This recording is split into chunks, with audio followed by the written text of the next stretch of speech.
AI 한국 고전 콩쥐 팥쥐. 옛날 옛적 어느 마을에 사이 좋은 부부가 살고 있었어요.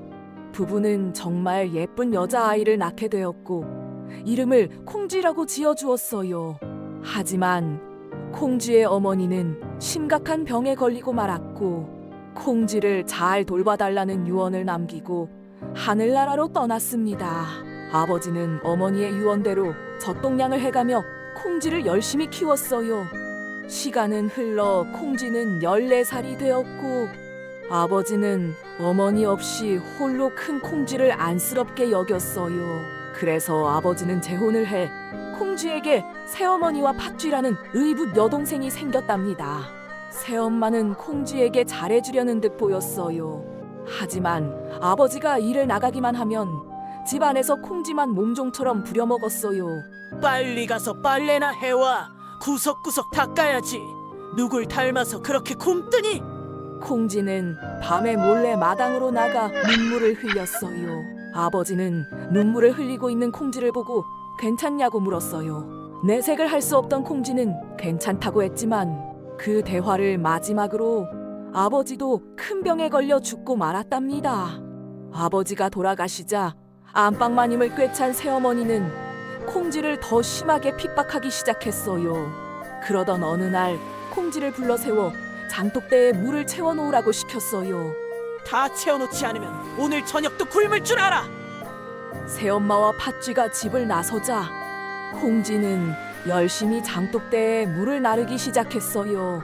하지만 장독대에 물이 찰 리가 없었고 울상으로 앉아있는 콩쥐의 앞에 커다란 두꺼비가 나타나 말을 걸었어요. 콩쥐야, 울지 마. 내가 도와줄게. 두꺼비는 자기의 몸으로 장독대의 구멍을 막아주었어요. 두꺼비의 도움으로 콩쥐는 장독대를 다 채울 수 있었답니다. 물이 가득 찬 장독대를 본 새어머니는 경악을 금치 못했어요. 다음 날 새어머니는 콩쥐에게 나무 호미를 쥐어주고는 자갈밭을 갈라고 시켰어요. 땡볕에서 열심히 밭을 갈고 있던 콩쥐의 앞에 갑자기 커다란 황소가 나타나 말을 걸었어요. 콩쥐야, 걱정하지 마. 내가 도와줄게.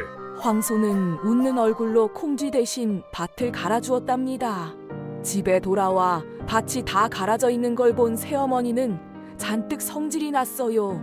시간은 훌쩍 지나 콩쥐는 벌써 어엿한 숙녀가 되었어요. 여전히 핍박을 받고 있었지만 말이에요. 그러던 어느 날 새어머니가 콩쥐에게 말을 걸었어요. 우리는 잔치집에 갈 터이니 너도 따라오렴. 물론 벼도 찍고 배도 짠 다음에 말이야. 새어머니와 팥쥐는 콩쥐를 비웃으며 잔치집으로 떠났고 콩쥐는 마당에 앉아서 구슬피 울었어요. 그런데 참새들이 나타나 콩쥐에게 말을 걸었어요. 콩쥐야, 벼는 우리들이 대신 찧어줄게. 갑자기 하늘에서도 선녀님이 내려와 콩쥐에게 꽃신과 고운 치마저고리를 건네주며 말했어요. 배는 내가 짤 테니 어서 잔치집으로 가렴. 콩쥐는 선녀님이 준 꽃신과 치마저고리를 입고 잔치집을 향해 떠났어요. 그런데 가는 길에 개울이 있어 막 건너려고 할 때 뒤편에서 포졸들이 나타나 갑자기 소리를 질렀어요. 원님 행차요! 그 소리에 놀란 콩쥐가 꽃신을 개울가에 빠뜨리고 말았습니다. 그런데 정체를 모를 누군가가 꽃신을 주워갔어요.